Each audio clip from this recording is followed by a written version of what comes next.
کریم صلی اللہ علیہ وسلم نے فرمایا جمعے کا دن قیامت کی نشانی ہے. قیامت کا دن جس دن قائم ہوگا جمعہ ہی ہوگا. آج جمعہ تفریح کا دن ہے, آج جمعہ جوئے کا دن ہے, آج جمعہ شراب پینے کا دن ہے, آج جمعہ کھیل تماشا بے حیائی بدماشی کا دن لوگوں نے بنا لیا ہے. ایک ہمارا ماحول ہے, آپ ذرا توجہ فرمائیں. جمعے کے دن فلموں میں رش ہے, جمعے کے دن سینما کے ٹکٹ کا رش ہے, جمعے کے دن VCR بہت زیادہ چلتے ہیں, جمعے کے دن ٹیلی ویژن پہ بڑا رش ہوتا ہے, جمعے کے دن بدماشی ہے, جوا ہے, بے حیائی, زیادہ سے زیادہ بے حیائی جمعے کے دن ہوتی ہے.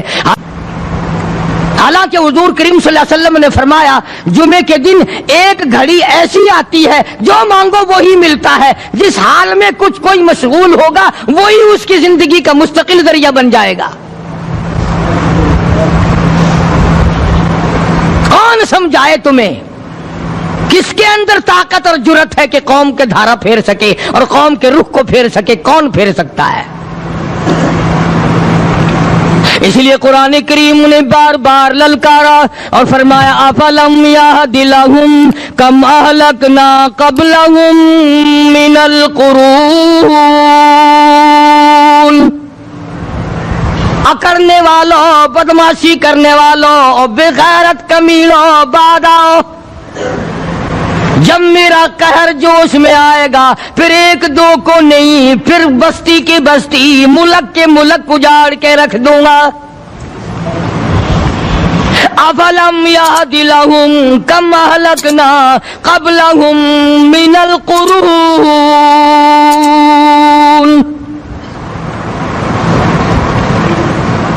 میں نے قرن کے قرن اجاڑ دیے, میں نے روئے زمین کے مالک اجاڑ دیے, میں نے ملکوں کے بادشاہ اجاڑ دیے, میں نے وزیر اعظم اجاڑ دیے, میں نے گورنروں سے بھیک کے ٹکڑے منگوا دیے. میں وہ خدا ہوں وتعز من تشاء وتذل من تشاء بیدک الخیر انک علی کل شیء قدیر. سارا نظام میرے ہاتھ میں ہے. تبارک الذی بیدہ الملک. برکتیں میرے پاس ہے, رحمت میرے پاس ہے, خیر میرے پاس ہے, بھلائی میرے پاس ہے, سلامتی کے خزانے میرے پاس ہے, امن کے خزانے میرے پاس ہے. وہو علی بیدہ الملک. ملک میں راج میرا. وہو علی کل شیء قدیر. ذرے ذرے پہ قبضہ میرا, پتے پتے پہ قبضہ میرا, پہاڑ کی ایک ایک کنکر پہ قبضہ میرا, سمندر کے قطرے قطرے پہ قبضہ میرا. تو ہوتا کون ہے اکڑ کرنے والا؟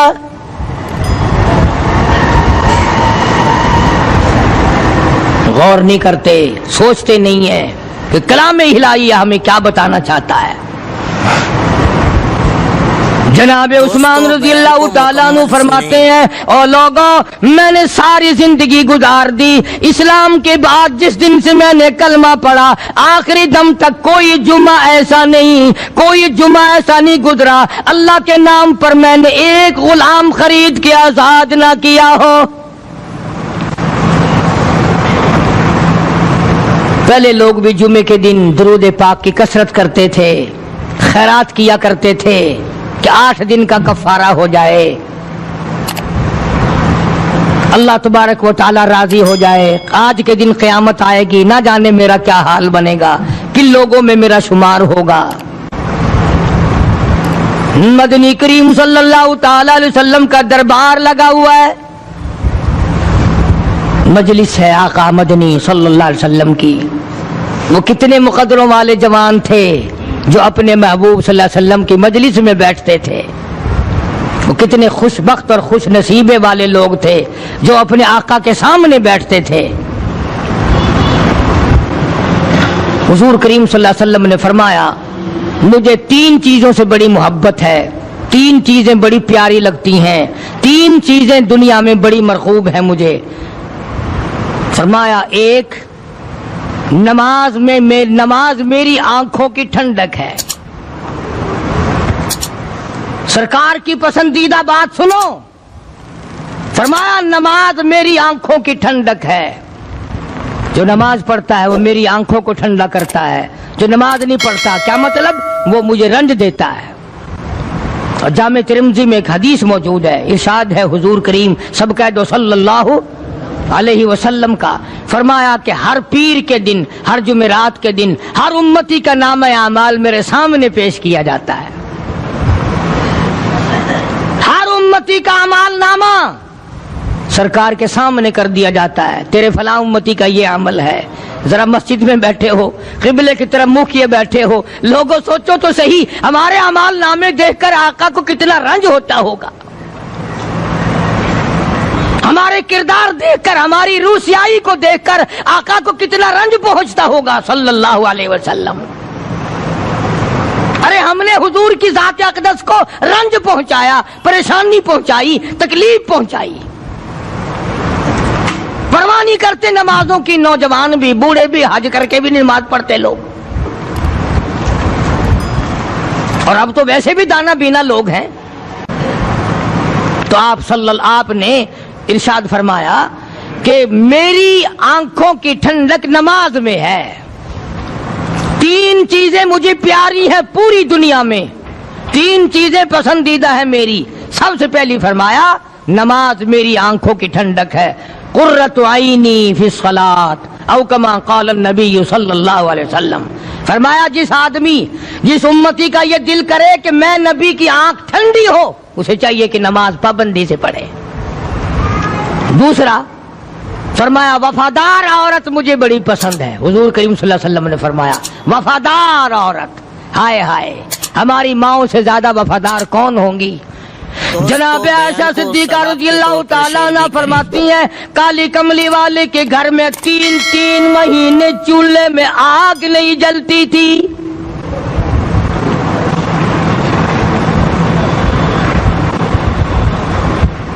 دوسروں کے واسطے ہے سیم و زر و گوہر، اور اپنا یہ حال ہے کہ چولہا ہے بجھا ہوا۔ جناب عائشہ صدیقہ رضی اللہ تعالیٰ عنہ فرماتی ہیں ہمیں 24 گھنٹے میں ایک پانی کا پیالہ اور ایک کھجور کا دانہ ملا کرتا تھا۔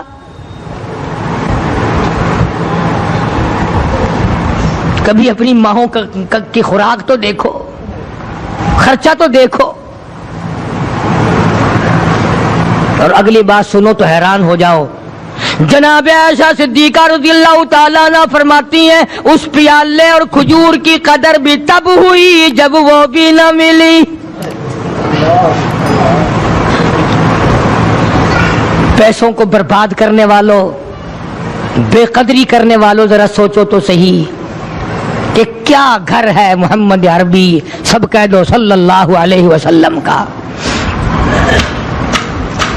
اسی گھر سے خیر و برکت ملی صحابہ کرام کو، لیکن دنیا نہ تھی، بلڈنگ نہ تھی، کوٹھی نہ تھی، بنگلہ نہ تھا، چہل پہل نہ تھی۔ اچھا ایک بات اور آج یاد کر کے لے جاؤ، یہ تو مجبوری ہوئی نا، یہ تو ایک مجبوری ہوئی، پریشانی ہوئی، محتاجی ہوئی کہ پانی کا ایک پیالہ اور ایک کھجور کا دانہ ملتا تھا۔ اور اگلی بات سنو تو حیران ہو جاؤ، مجبوری اور چیز ہے، اختیار سے کرنا اور چیز ہے۔ جناب فاروق اعظم رضی اللہ تعالیٰ عنہ کی حکومت ہے، عائشہ صدیقہ رضی اللہ تعالیٰ عنہ کا سال کا خرچہ 12,000 روپیہ بوری میں بھر کر حضرت عمر نے حضرت عائشہ کے گھر پہنچا دیا، لو تمہارا یہ سال کا خرچہ آ گیا۔ سال کا خرچہ حضرت عمر رضی اللہ تعالیٰ عنہ نے جناب عائشہ صدیقہ رضی اللہ تعالیٰ عنہ کے پاس بھیجا۔ اتنا بڑا بورا بھر کر آیا۔ اللہ غنی، بجائے خوش ہونے کے، بجائے مچلنے کے، بجائے فخر کرنے کے، اپنی خادمہ سے فرمانے لگی حضرت عائشہ خادمہ سے فرمانے لگی میں نے تو اپنے محبوب صلی اللہ علیہ وسلم کے پیٹ پہ پتھر دیکھے، میں نے تو کالی کملی والے کو فاقے کرتے دیکھا۔ خادمہ سے فرمانے لگی اس بوری کے اور میرے درمیان میں کپڑا لٹکا دے، میری آنکھ دیکھنا گوارا نہیں کرتی، میری آنکھ دیکھنا بھی گوارا نہیں کرتی۔ اس نے کپڑا لٹکا دیا۔ اس کے بعد خادمہ سے فرمانے لگی مدینے میں اعلان کراؤ جس کو خیرات چاہیے وہ عائشہ کے دروازے سے آ کے لے جائے رضی اللہ تعالیٰ عنہا۔ سارے مدینے میں اعلان ہوگا خیرات لینے والے آ جاؤ۔ شیئر ضرور کریں۔ ایک اور بات تھی اس وقت میں، ضرورت مند جاتا تھا، یہ نہیں کہ ٹیبک میں ہزاروں روپیہ پڑا ہوا پھر بھی مانگ کے کھانا ہے، جیب میں ہزاروں روپیہ پھر بھی مانگنا ہے، پلے سے نہیں کھانا۔ کہ جتنے بھیک مانگے ہیں نا بھیک مانگنے والے، 1 کروڑ روپیہ دے دو انشاءاللہ شام کو پھر بھی مانگے گا، اس کے مقدر میں بھیک مانگنا ہے۔ اسے فرمانے لگی کچھ نہیں ہے، وہ خادمہ کہنے لگی کچھ نہیں ہے۔ اب وہ خادمہ کہنے لگی کہ اگر 1 ٹکے کا گوشت منگوا لیتی تو تم بھی اپنا روزہ کھول لیتی گوشت سے، میں بھی کھا لیتی۔ کیا جواب دیا اما عائشہ صدیقہ رضی اللہ تعالی عنہا نے؟ فرمانے لگی اب تانا دینے سے کیا فائدہ، تو نے اس وقت یاد کیوں نہیں دلایا؟ اس لیے میں نے یہ واقعہ سنا دیا کہ پہلی بات سن کر کے تو آپ لوگوں کے دل میں بھی یہ بات آئی ہے نا کہ جی مجبوری ہے، چوری تو وہ کرنے سے رہی بیچاری، پریشانی جو ہوئی، غربت جو ہوئی، تنگی جو ہوئی، چلو پانی کا پیالے پہ گزر کیا۔ اور نہیں، یہ حضرات اختیاری بھی فاقہ کرتے تھے۔ اب 12,000 آیا اور افطار کرنے کے لیے چھچھوا رہے، کھجور بھی نہیں۔ اور ہم تو خدا جانے کب کب تک کا انتظام سوچتے ہیں، پوتے پوتیوں تک کا انتظام جب تک نہ کر لیں اور اولاد در اولاد تک کا انتظام نہ کر دیں اس وقت تک ہماری تسلی تو ہوتی نہیں۔ اسی کو مجذوب نے بڑے عجیب طریقے سے سمجھایا، کہتا ہے کہ آنے والی کس سے ٹالی جائے گی، آنے والی کس سے ٹالی جائے گی، اور جان ٹھہری جانے والی جائے گی، روح رگ رگ سے نکالی جائے گی، تجھ پہ ایک دن خاک ڈالی جائے گی، تیرے رشتہ دار عزیز اقربا دھڑا دھڑ مٹی پھینک کے ایسے آئیں گے گویا تجھے پہچانتے بھی نہیں۔ بڑی بڑی عجیب باتیں کہی مجذوب علیہ رحمت نے، اللہ کی رحمت نازل ہو اس کی قبر مبارک پہ، آمین کا۔ کہتا ہے سب کی سب ہیں راہ روے کوئے فنا، سب چل رہے ہیں فنا کی طرف۔ اب یہ جو ہم لوگ بیٹھے ہیں نا خوش ہو رہے ہیں، میری 50 سال عمر ہو گئی، میری 60 سال عمر ہو گئی، میری 40 سال عمر ہو گئی، میری 30 سال کم عمر ہو گئی، اور اصل بات ہمارے دماغ میں اپنے آپ کو آخرت کے لیے جس قدر ممکن ہو سکے تیاری کریں۔ آج کل بڑی رات ہے، سویرے اٹھو، کم سے کم صبح و شام ہر آدمی 1 تسبیح درود شریف کی، 1 تسبیح استغفار کی، اور 1 تسبیح تیسرے کلمے کی، یہ تو کم سے کم ہو ہی جائے۔ بکواس کرتے سو جاتے ہیں، بکواس کرتے اٹھ جاتے ہیں، بھلا ہے کوئی زندگی کا معاملہ؟ اللہ سے معافی مانگتا سو جا اور معافی مانگتا اٹھ جا، خدا کی قسم اللہ کا دریائے کرم جوش میں آئے گا۔ تو یہ ساری چیزیں میں نے لیے عرض کی، تو وقت پورا کرنے والا حساب نہیں کہ نہ جانے کس کو توبہ کی توفیق ہو جائے۔ کم سے کم ان 3 تسبیحوں کو ہر مرد عورت لازمی پکڑ لے۔ 1 تسبیح درود شریف کی، 1 تسبیح سبحان اللہ والحمدللہ ولا الہ الا اللہ واللہ اکبر ولا حول ولا قوۃ الا باللہ العلی العظیم، اور 1 تسبیح استغفر اللہ الذی لا الہ الا هو الحی القیوم واتوب الیہ، یا استغفر اللہ ربی من کل ذنب واتوب الیہ، اور 1 تسبیح درود شریف کی اللہم صلی علی سیدنا مولانا محمد وعلی آل سیدنا مولانا محمد مبارک وسلم وصلی علیہ۔ جب 1 مرتبہ درود بندہ پڑھے گا 10 بار اللہ کی رحمت آئے گی، 10 گناہ معاف ہوں گے، 10 درجے بلند ہوں گے، 10 خطائیں معاف کر دی جائیں گی، تو کتنا بڑا اجر ہے۔ خصوصاً بوڑھوں کو چاہیے کہ وہ گپوں میں اپنا وقت خراب نہ کریں۔ خدا کی قسم قبر میں جانے کے بعد تجھے 1 سانس کی مہلت نہ ملے گی۔ پر مجھے اس بات کا افسوس ہے کہ آپ لوگ پورا مضمون سننے کی کوشش نہیں کرتے، بلکہ بعض لوگ بالکل اخیر میں سر سے، ایک ہے جمعے کی فضیلت حاصل کرنا، ایک ہے جمعہ پڑھنا، ایک ہے سینوں لہاونا، اس میں بڑا فرق ہے. ایک ہے سر سے اتارنا اور ایک ہے اس کی فضیلت کا حاصل کرنا. حدیث پاک میں آتا ہے کہ جمعے کے دن فرشتے دروازے پہ کھڑے ہو کر کے حاضری لگاتے ہیں. ہاں اللہ صاحب مل کی ٹیکسٹائل مل کی حاضری کا تو پتا ہے, مسجد کی حاضری کا کوئی پتا نہیں. اگر دیر ہو جائے تو وہ گیٹ کیپر واپسی کر سکتا ہے, اگر دیر میں آیا تو یہ فرشتہ نہیں کہتا, لانتی ہوا پیچھے سے. بہت مدت کی بات ہے, علامہ یوسف بن نور رحمۃ اللہ علیہ زندہ تھے, میں کراچی تھا, تو حضرت نے مجھے فرمایا کہ جمعہ ہمارے یہاں پڑھا دو. اب کے بیری والی میں جمعہ پڑھاتا تھا ان دنوں میں. تو میں جب گیا تو ہم ایک چھوٹے سے دروازے سے داخل ہونے لگے. ایک پٹھان کہنے لگا پرلے دروازے سے چلو, میں بھی ادھر سے جاتا ہوں. میں نے کہا کیوں؟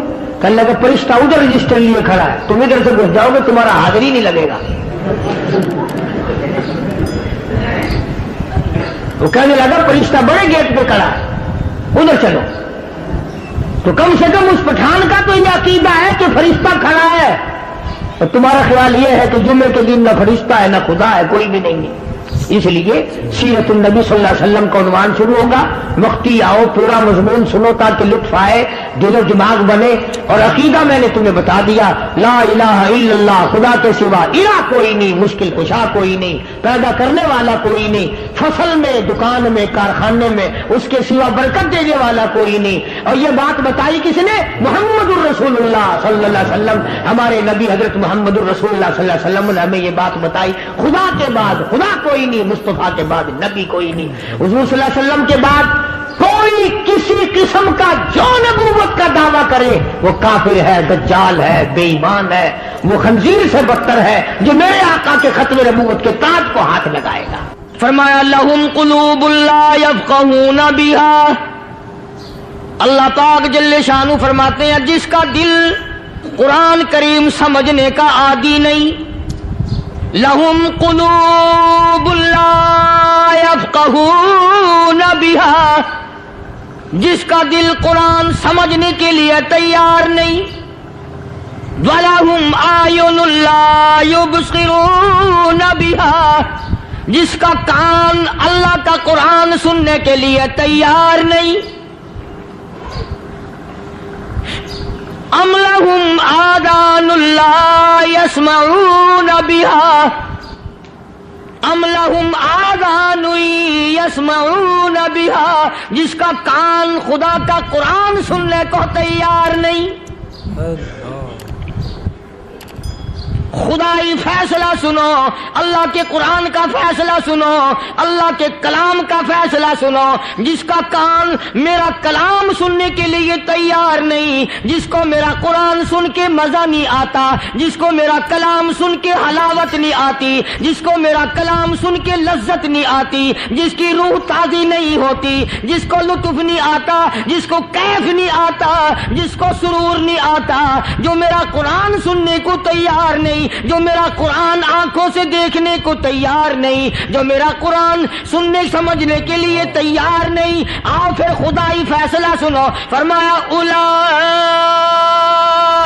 کالانعام,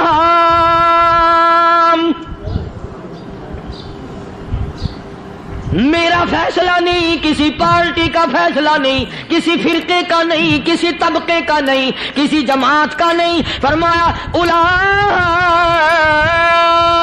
الانعام, پیدا کرنے والا مالک و خالق کہتا ہے مجھے اپنی کبریائی کی قسم یہ سارے جانور ہیں.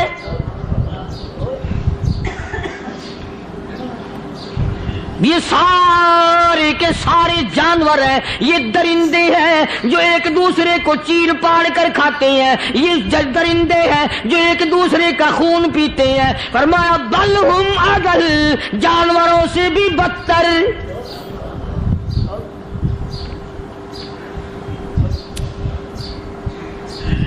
جس کے دل میں قرآن سن کر ترس نہیں, جس دل میں رحم نہیں, اپنے سے کمزور دیکھ کر جس کے دل میں شفقت نہیں, مہربانی کا مادہ نہیں. فرمایا وہ کوئی بندہ ہے, وہ تو جانور ہے. اور خدا غضب میں آ گیا, فرمایا بل ہم اضل, اس سے بھی بدتر.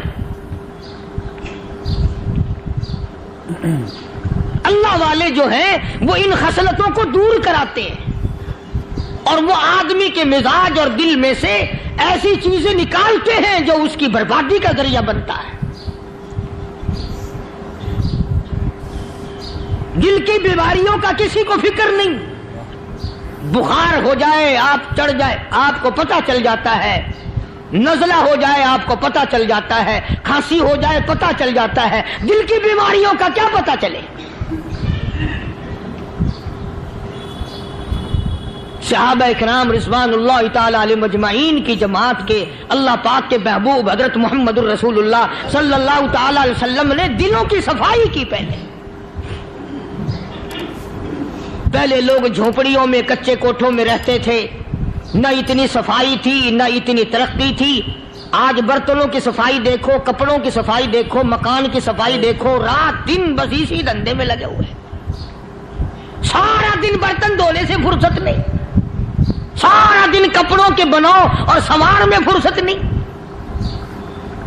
تو اللہ والے ایسے موقع پر بڑی عجیب بات کہتے ہیں. وہی مجذوب ہے, مجذوب علی رحمت کہتے ہیں بظاہر تو ہر شے میں بے حد صفائی, بظاہر تو ہر شے میں بے حد صفائی, مگر دل میں ہے گندگی انتہائی. بظاہر تو ہر شے میں چہرے کی صفائی, بدن کی صفائی, نہ جانے کتنی قسم کا صابن ہے, نہ جانے کتنی قسم کے پاؤڈر ہے, نہ جانے کتنی قسم کے شیمپو ہیں, نہ جانے کتنی قسم کے کپڑے ہیں, کیا چال ڈھال ہے, کیا نئے نئے ڈیزائن ہے. مجذوب کہتا سب کچھ دیکھ لیا, بظاہر تو ہر شے میں بے حد صفائی, مگر دل میں ہے گندگی انتہائی. جس یار کی بیٹھک میں بیٹھ کے کھانا کھایا, جس رشتہ دار کی بیٹھک میں بیٹھ کے کھانا کھایا, اسی کی بہن کو دیکھ کر آبرو پہ ڈاکہ ڈالنے کا پروگرام ہے. جس دوست کے گھر میں بیٹھ کے کھانا کھایا, اسی دوست کی بیوی کی عزت لوٹنے کا پروگرام ہے. پرانے زمانے میں اب بھی دلی جیسے شہر میں اگر دعوت کی جاتی ہے تو وہاں ایک تشتری میں نمک آتا ہے سب سے پہلے. عرب میں بھی دستور تھا پرانے زمانے میں, اگر کوئی دعوت کرتا, کوئی تقریب کرتا, سب سے پہلے نمک آتا تھا. ایک ایک انگلی ہر شخص نمک چاٹتا تھا. کیا مطلب؟ جس نے نمک چاٹ لیا اب وہ نمک حرامی نہیں بنے گا. اس گھر میں چوری کرنا, اس گھر کی آبرو کا غلط تصور لانا, اس گھر کے مال میں خیانت کرنا وہ حرام سمجھتا تھا جس گھر کا میں نے نمک چکھ لیا. اور مسلمانوں کی بات نہیں, ہندوؤں کی بھی یہ باتیں تھی. مولانا محمد علی صاحب جلندری سب قید رحمت اللہ علیہ فرمایا کرتے تھے کہ ایک سکھ تھا بہت بڑا ڈاکو, مسلمان اور ہندو مل کر اس کو ساتھ ملا کر کے لے گئے کہ یہاں اس گاؤں میں اس پنڈ میں ڈاکہ ڈالے. سفر کر کے گئے, تکلیف اٹھا کے گئے. اس سکھ ڈاکو نے پوچھ لیا کہ یہ کون سا گاؤں ہے کہ یہ فلانا ہے. اچھا سارے کے سارے یہ تلاش کرو, یہ سوچ بچار کرو, اپنے پنڈ کی, اپنے علاقے کی, کسی مسلمان کی, کسی ہندو کی, کسی سکھ کی, کسی چوڑے چمار کی اس گاؤں میں لڑکی تو نہیں. ہمارے یہاں سے کوئی لڑکی تو شادی ہو کے یہاں نہیں آئی ہوئی. ان ساروں میں سے کہنے لگا کہ ہمارے بھنگی کی لڑکی جمادار کی یہاں آئی ہوئی ہے. کہنے لگا واپس چلو, بیٹی بیٹی ہے چاہے بھنگی کی ہو یا نواب کی ہو. ارے کل بیٹی کا ڈولا دیا تھا, آج ڈاکہ ڈالیں گے, شرم نہیں آئے گی؟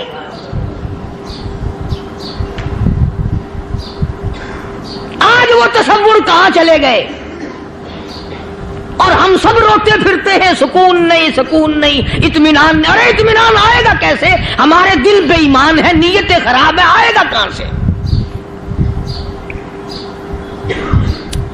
صحابہ کرام رضوان اللہ تعالی علیہ مجمعین کی جماعت نے اس قدر اس بات پہ محنت کی اور کوشش کی کہ غلط لقمہ بھی پیٹ کے اندر نہ چلا جائے.